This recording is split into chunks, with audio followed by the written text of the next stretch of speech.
Bienvenidos a Los Opinadores. En esta ocasión vamos a tratar un tema que nos preocupa bastante, el tema del secuestro partidista de México. Estas organizaciones políticas han debilitado muchas de las instituciones que son claves para este país. Los escándalos recientes del nombramiento de Medina Mora como ministro de la Suprema Corte de Justicia de la Nación dan cuenta de ellos.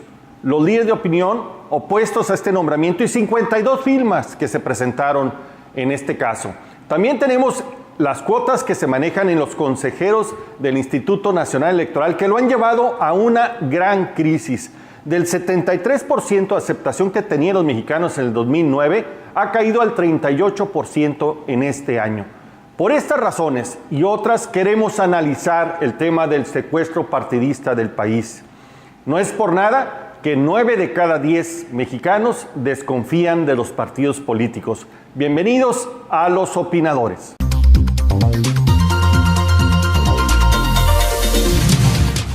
Bien, bienvenidos a su espacio de Los Opinadores de Foro 4 TV. Yo soy Claudia Orduño, los voy a acompañar y también están aquí con nosotros nuestros amigos Oscar Cerrato y Guillermo Noriega. Bienvenidos. ¿Qué tal, Claudia? Bien, este día vamos a platicar, si les parece, de un tema, pues yo creo que muy interesante y espero que suscite mucho, que dé de mucho.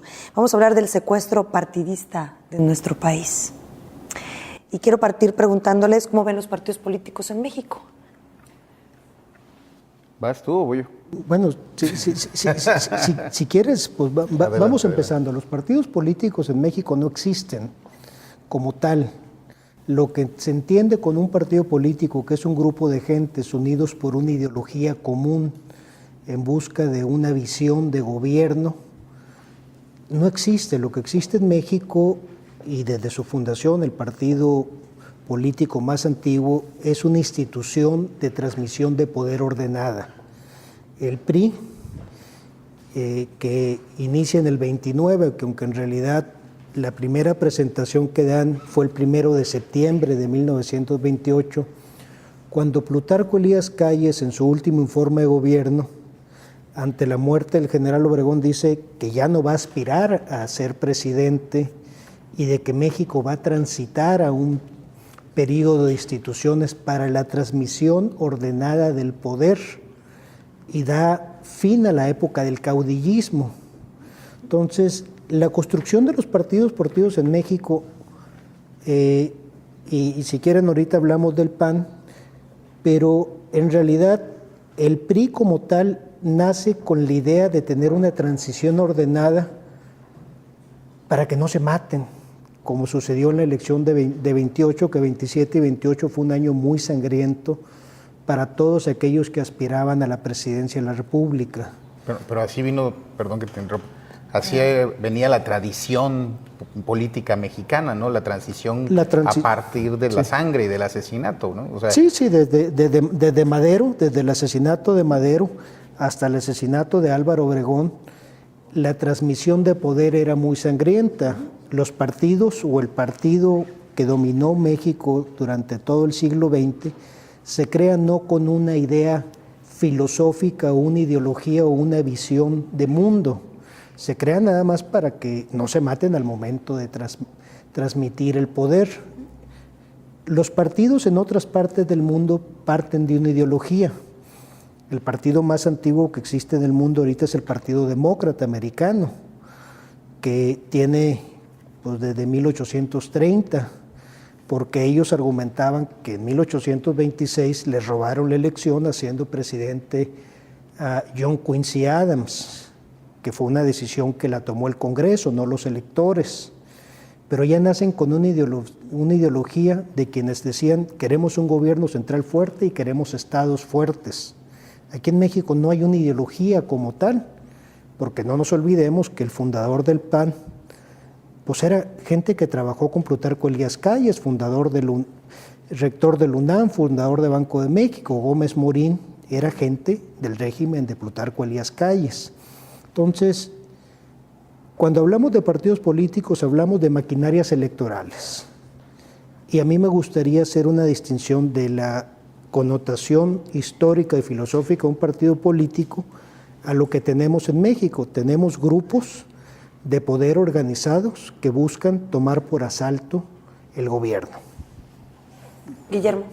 Pues yo coincido con la perspectiva de Óscar, ¿no? La manera en la que se han organizado los mexicanos y las mexicanas para poder acceder al poder, pues ha sido del todo, o podemos catalogarla de muchas formas, excepto pues democrática e ideológica. En teoría, pues sí, nos tendríamos que juntar todos los que creemos en una determinada idea, en una determinada ideología, para llegar al poder e impulsar esas ideas y convertirlas en políticas públicas. Ejemplos claros, ¿no? O sea, nosotros estamos en contra del aborto. Bueno, vamos juntándonos, hacemos, ¿no? Como uno de los tantos ejemplos desde una perspectiva que puede llegar a una política pública, como es un cambio normativo en las cámaras de diputados y senadores y por ejemplo, pasarlo, ¿no? ¿Estás a favor? Bueno, pues si llegas al poder y además votan suficientemente gente por ustedes o por nosotros, o como sea, pues puedes cambiar las cosas. En teoría, esa es la idea de un partido político. Y su trabajo, pues sí, puede que en la gran parte de su trabajo se termina al momento en el que llega al poder y entonces esa ideología puede permear las políticas públicas. Desafortunadamente lo que tenemos ahorita pues son mafias sumergidas en los partidos políticos. Incluso dentro de esos partidos pues hay distintos, ¿no?, tipos de mafias que haciendo ese tipo de amarres propios del crimen organizado, pues llegan al control o del partido político, de las candidaturas, y después, una vez instalados en el poder, pues se abrazan y, déjame decirlo de una manera, pero gobiernan este país. Es decir, tenemos representantes populares en los congresos, pero realmente los representantes populares no nos quieren representar a nosotros. Entonces, representan a los partidos, ¿no? ¿Hay crisis de representantes? Hay una crisis de representatividad terrible. No por nada nosotros... Uno de los peores lugares de confianza y de legitimidad lo tienen los diputados, porque siendo tu representante popular directo, pues nunca te hace caso a ti y las decisiones que toma, las toma en función de sus partidos, de lo que le dicen el liderazgo de su partido, que cómo tiene que votar. El claro ejemplo es cuando pasó lo de la tenencia aquí en Sonora, por ejemplo. Hay muchos ejemplos de esa naturaleza. O sea, incluso representantes locales que su electorado le decía, yo voté por ti, no votes a favor de esto. Ellos tuvieron que votar como les dijeron, porque su futuro político depende de estar bien con esa mafia. Sí, pero hablando de crisis, hay una encuesta, dos encuestas, una de Parametría de 2011 y otra de Mitofsky de 2013, habla sobre la confianza en las instituciones. En la Parametría de 2011, la institución que está calificada abajo de todas son los partidos políticos, inclusive abajo de los diputados y abajo de los policías. En la de Mitofsky salen un poquito mejor librados, los diputados les ayudan, ¿no? Entonces, y es claro de que cuando hablamos de partidos políticos y de diputados, hablamos de representantes populares y quienes llegaron en representación de ese partido. La mayoría de los mexicanos encuestados no confían en los partidos políticos o en los representantes populares emanados de ellos, que son los diputados. Solamente el 22% a 25% de los mexicanos confían en los partidos políticos. Entonces, que hay una crisis en los partidos políticos, sí la hay. Que los partidos políticos, cada vez que hay una reasignación de candidaturas cada 3 años, empieza pues la danza de las sillas, porque unos se cambian de una silla a otra y se cambian de camiseta, nos habla de que hay una crisis desde el punto de vista de el por qué son miembros de ese partido político. En realidad no hay una ideología, lo que hay son ambiciones personales. Entonces, ¿a quiénes representan los partidos y los legisladores? A sí mismos. A sí mismos y a los grupos de interés que los tienen o que los llevaron ahí. Es bien importante decirlo, pues hay quienes en este país hay quienes aspiran a gobernar, okay, y hay quienes aspiran a gobernar a los que gobiernan. ¿no? Y esos que aspiran a gobernar a los que gobiernan regularmente el capital el privado, económico, con grandes intereses, con ganas de tener esos grandes contratos millonarios para hacer casas IGA, por ejemplo, y poder, ¿no?, hacer una serie de... La Casa IGA ya es una marca casi registrada, ¿no? Es como el Infonavit, pero para los políticos.